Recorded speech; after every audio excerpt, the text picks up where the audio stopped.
Protagonistas.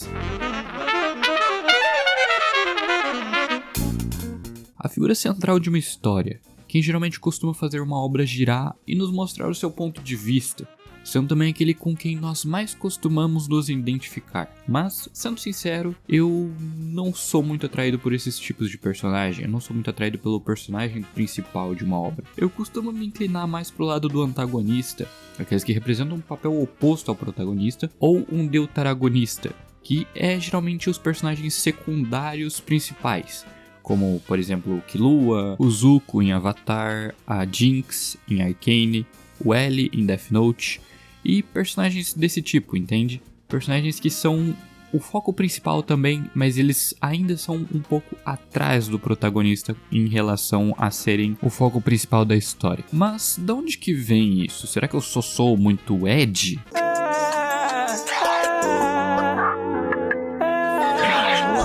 E não, calma aí, amigão, não é bem assim. Se nós olharmos os contextos de popularidade dos personagens dessas obras, nós vamos identificar que nem sempre o protagonista é a figura mais amada nessas obras.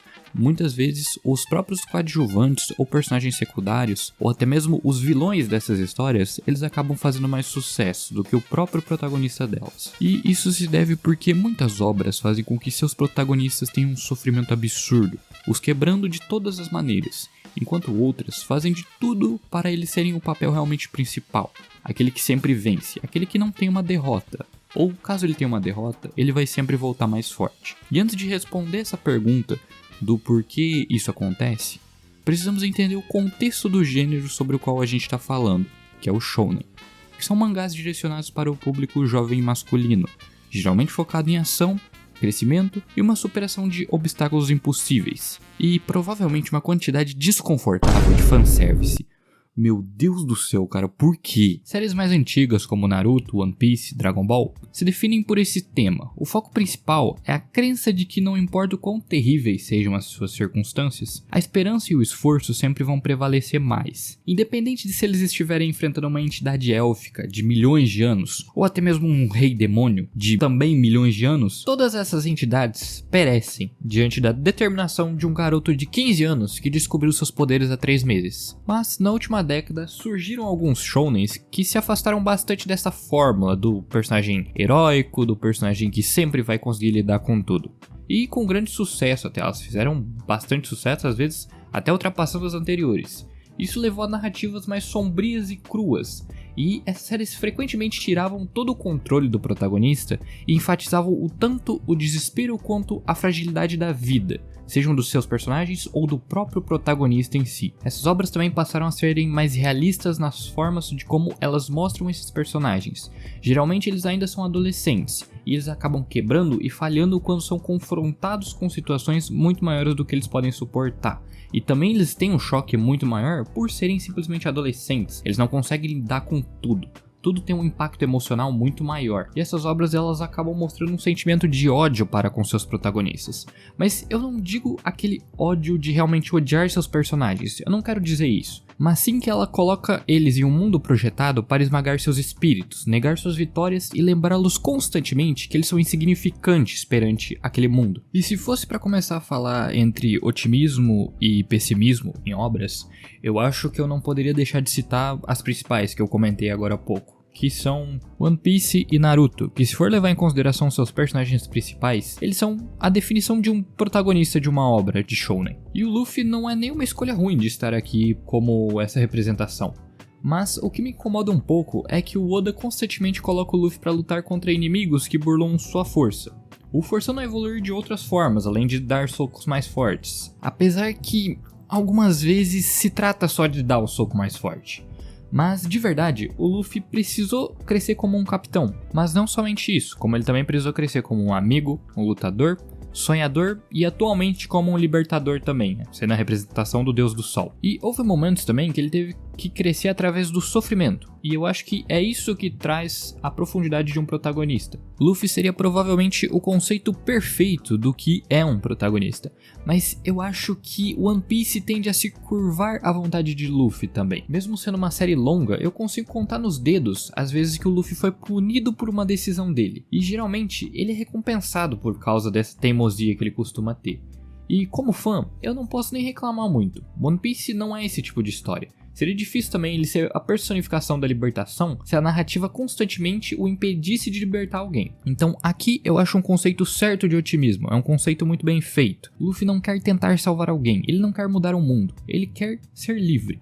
E ao buscar sua própria liberdade, ele inspira os outros a fazerem o mesmo. Luffy não prega a esperança, ele vive ela. Ele age como um catalisador, uma presença tão pura em sua vontade que faz as pessoas ao redor quererem quebrar essa corrente que os prende. É por isso que Luffy não força ninguém a mudar. Ele simplesmente aparece e mostra que existe um outro jeito para fazer as coisas. E as pessoas escolhem segui-lo ou não. Diferente de Naruto, que acima de tudo é um salvador. Seu otimismo nasce de uma crença quase absoluta que todos podem ser salvos. Seja Gaara, Neji, Obito, Sasuke ou até mesmo Kurama. Naruto sempre estendeu a mão para eles. Ele acredita que ninguém está tão perdido ao ponto de não poder voltar. Mas essa ideia nunca é questionada com profundidade dentro da narrativa. O mundo de Naruto se curva a essa visão que ele tem. O ciclo de ódio se quebra quando Naruto decide que vai salvá-los e de alguma forma isso funciona. Mesmo que na vida real ou em narrativas mais duras, as feridas nem sempre se curam só com uma empatia. A história de Naruto ou até mesmo de One Piece, elas funcionam como uma cadeia de montanhas. No início é um arco gigantesco e depois há uma queda constante. As coisas ficam cada vez piores até culminar em um clímax. Depois de tudo isso, tudo volta a subir novamente, retornando ao seu estado original. Inúmeros animes também seguem esse ciclo, como Bleach ou My Hero, mas existe uma obra em específico que é diferente. Jujutsu Kaisen. Essa obra existe para quebrar esse molde. Se Naruto e essas outras demais obras que eu falei são uma cadeia de montanhas, Jujutsu Kaisen é um penhasco. Conforme a história avança, a situação dos personagens ela só piora, e piora, e piora. Ela apresenta um mundo de sofrimento perpétuo, onde até mesmo as vitórias, quando elas acabam por existir, há um custo altíssimo junto com isso. É só olhar para o saldo de vitórias e derrotas que alguns personagens têm. É meio horripilante você notar que a maioria dos protagonistas só se ferraram nessa obra. E esse tipo de escrita meio hedionda, ela já é bem explícita no primeiro capítulo. Yuji engole um dos dedos do Sukuna para salvar seus colegas de Megumi. Um ato altruísta, quase heróico. E o resultado, veja bem, o renascimento de Sukuna. Uma presença esmagadora de crueldade e malevolência, que se torna uma sombra constante na vida de Yuji. E esse tipo de narrativa de ter um demônio interior normalmente é usado para mostrar antagonistas mal compreendidos que eventualmente se tornam aliados no futuro, como por exemplo a própria Kurama, que eu falei de Naruto, ou Zangetsu em Bleach. Mas o Sukuna, ele não é assim. Ele não é incompreendido. Ele é a maldade pura. Sukuna não quer compreensão. Ele é alguém irredimível. Seu único desejo é a carnificina. Ele não almeja um perdão. Ele não serve a ninguém além de si mesmo. E é isso que o torna um antagonista tão fascinante. Alguém que não está ali por um motivo e nem por um sonho, mas sim apenas pelo caos. E por falar em sonhos, comparar os sonhos de protagonistas shonen chega até a ser engraçado. Naruto quer ser Hokage. Luffy quer ser o rei dos piratas. E Yuji só quer não morrer sozinho. Um desejo tão simples, tão humano. E ainda assim, ele é punido por esse sonho. De novo e de novo. E mais uma prova dessa escrita hedionda e cruel de Gege Akutami é a história de Junpei. Muitos fãs esperavam que ele fosse o clássico rival que se junta ao time, como acontece em todo shonen. Até a abertura faz isso com a gente. Isso foi a maior traição que eu já vi em uma obra, cara. Vai se fuder, Mapa. Mas, ao invés disso, Junpei é usado para destruir a crença central de Yuji, de que ele pode salvar todos. Foi uma lição dura. Bondade e boa vontade não são o suficiente para proteger alguém em um mundo tomado por maldições e ódio. E muita gente acaba por menosprezar o personagem do Junpei, mas sinceramente ele pra mim é uma das melhores introduções possíveis para o mundo cruel que Jujutsu Kaisen é. Mas então chegamos no ápice. A escrita mais alta que Gege Akutami pôde dar. A canetada suprema. O incidente de Shibuya.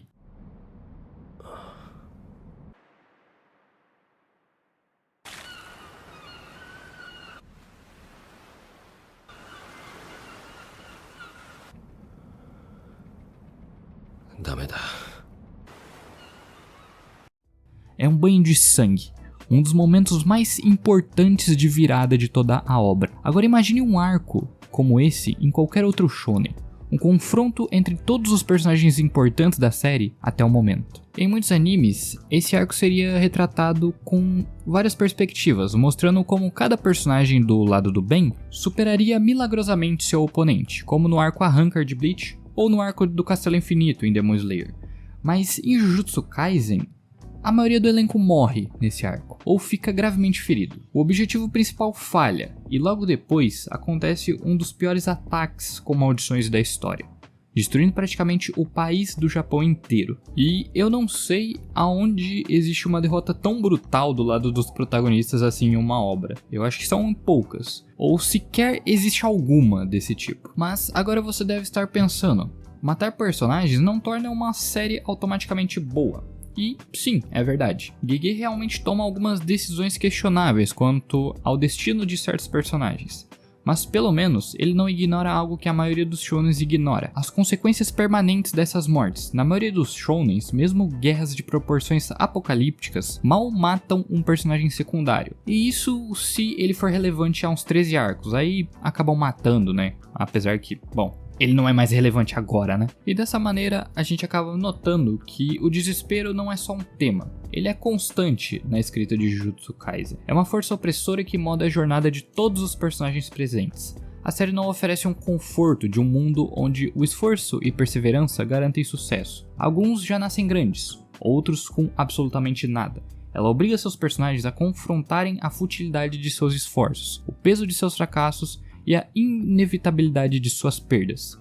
E essa desesperança ressoa com o público, porque soa honesta, reconhece a dureza da vida, a fragilidade do esforço humano frente a adversidades esmagadoras. E ainda assim, dentro de toda essa escuridão e caos, há algo poderoso no simples ato de manter sua cabeça levantada, no ato de simplesmente não desistir, mesmo quando o mundo não dá nenhum motivo para seguir em frente. A escrita de Gege nos mostra também que Jujutsu não é uma história sobre lutar com maldições, é uma história sobre sobreviver em um mundo que já está amaldiçoado. E talvez os maiores momentos da série não estejam nas vitórias, mas sim na vontade de continuar lutando, de persistir. E nesse ato, ela encontra sua própria forma única de esperança. Mas mesmo o Jujutsu buscando essa esperança ainda, essa faísca de luz, ainda vivemos em um mundo amaldiçoado. A própria estrutura da feitiçaria da Jujutsu está mergulhada em uma maldição. Uma hierarquia que prioriza somente feiticeiros fortes e ferramentas amaldiçoadas. O resultado? Gerações inteiras de preconceito, exclusão e abusos,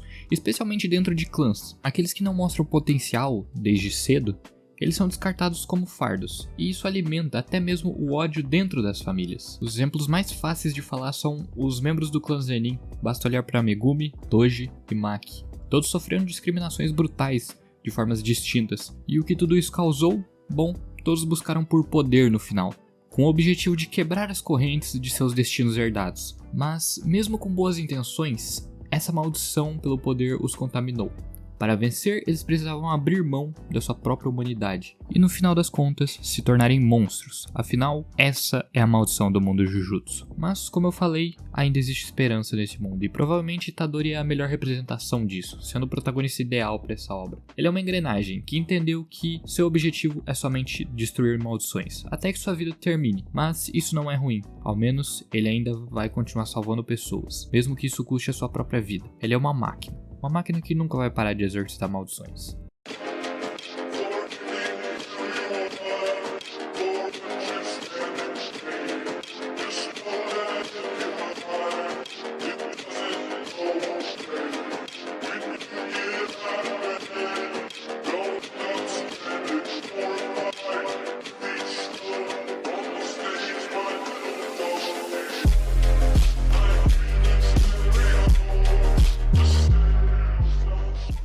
Bom, se Naruto e One Piece são uma cadeia de montanhas e Jujutsu é um penhasco, eu diria que Chainsaw Man é o próprio abismo, já que a obra ela abraça uma visão de mundo onde a esperança é passageira, os relacionamentos são frágeis e o simples ato de sobreviver já é uma recompensa. Esse é o mundo de Chainsaw Man, uma história que pinta um retrato sombrio de uma sociedade dominada por demônios, manifestações dos piores medos da humanidade. E aparentemente a galera tem até medo de tomate e de galinhas.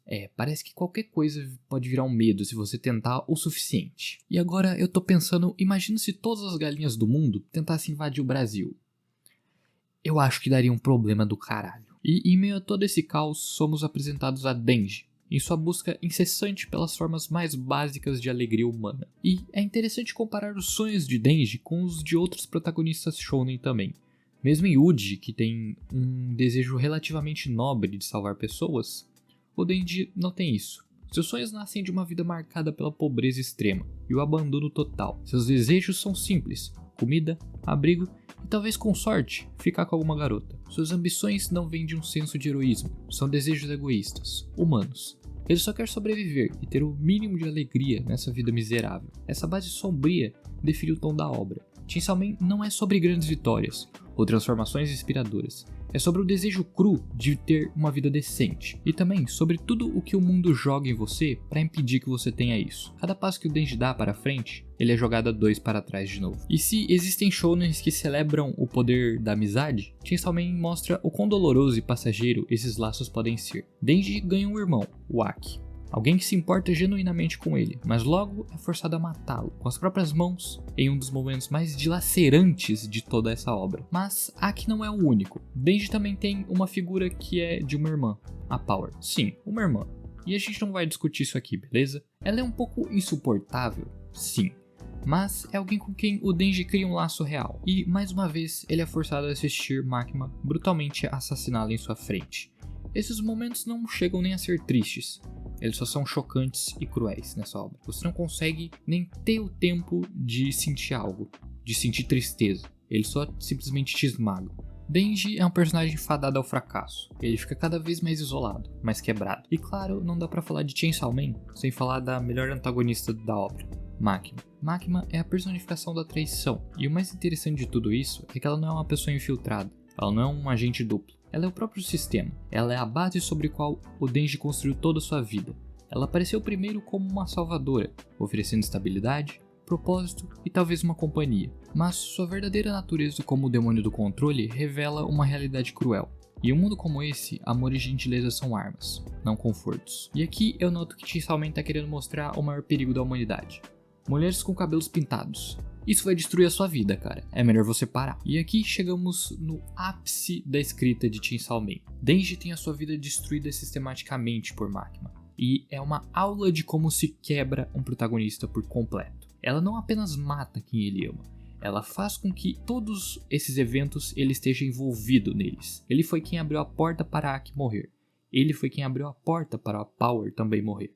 Sempre há uma ação direta de Denji que causa essas mortes, e sempre simbolizada também pelo ato de abrir uma porta, que tem total ligação com o passado de Denji. No final, Denji vence Makima, não por ser especial, mas justamente por não ser especial. Makima nunca se importou verdadeiramente com Denji, ela queria apenas o Chainsaw Man, e quando destruiu tudo na vida dele, acreditou que ele já estava acabado. Mas há uma coisa que permanece constante em toda a série. Denji nunca caiu fácil. É essa teimosia inocente, essa recusa de desistir, que permite com que ele dê o golpe final. Chainsaw Man brilha em seu pessimismo implacável. Não é a história de um garoto com grandes sonhos de salvar o mundo. É a história de um órfão confuso e miserável, que nunca conheceu um gesto de bondade real. Arrastado por uma narrativa que não se importa com ele, um mundo que não acredita que ele importa. Cada relacionamento, cada laço será arrancado dele, um após o outro. Mas ainda assim, como uma motosserra, ele vai dar uma puxada no motor em seu peito e vai se levantar de novo. Mas por que no final das contas, essa diferença e esse contraste entre otimismo e pessimismo importa? Bom, isso é tão marcante entre essas obras porque reflete a diferença filosófica na forma de contar histórias, especialmente sobre a luta humana e a natureza da esperança. Essa diferença importa porque molda a maneira como o público se relaciona e se envolve com os personagens. E dessa maneira permitindo que cada pessoa interprete e encare suas próprias experiências difíceis através de diferentes lentes da ficção. Em Naruto, a esperança é uma força constante e transformadora. Não importa o quão sombria a situação se torne, a série garante que perseverança, amizade e empatia podem superar até os desafios mais desesperadores. Personagens como Naruto personificam a ideia de que acreditar num futuro melhor não é só otimismo bobo, é uma ferramenta poderosa de mudança. Mas já em Jujutsu e Chainsaw Man, fazem perguntas mais difíceis sobre os limites da esperança e do espírito humano. Em Jujutsu, o Itadori luta para proteger os outros, sabendo que ele é descartável dentro do grande esquema das coisas. E para manter sua visão heróica de salvar pessoas, ele é forçado a não enxergar valor na própria vida. A série reconhece a esperança sim, mas combina isso com um olhar frio e direto sobre os custos da sobrevivência, e mostra o quão difícil é realmente alcançar o melhor resultado possível. E por fim, em Chainsaw Man, a esperança é praticamente ausente. Denji não luta por ideais, nem pelo que é certo. Ele luta por migalhas de felicidade. A série rejeita a ideia de que a esperança basta. Ele se foca totalmente na realidade dura da sobrevivência, em um mundo que tenta tirar tudo dele. Por isso, o tom dessas obras afeta profundamente como o público se conecta com elas. E essas diferenças não são só os estilos narrativos, elas refletem também mudanças mais amplas na forma de como os espectadores querem ver suas histórias contadas, seja pela esperança, pela perseverança ou pelo simples ato de sobreviver. Cada história deixa sua marca e aguça nossos sentidos críticos de como moldamos e nos confrontamos com nós mesmos para decidir o que gostamos e como consumimos a mídia ao nosso redor. Mas no fim, você mesmo sabe o que gosta de assistir, seja uma obra mais otimista ou uma obra mais pessimista. Tudo isso você pode escolher. E se não for pedir muito, e caso você queira, é claro, você pode estar comentando aí nos comentários o que você prefere mais. Como sempre, obrigado por assistir esse vídeo. Se você curtiu, deixa um like. E eu acho que é isso. Até a próxima. Tchau, tchau.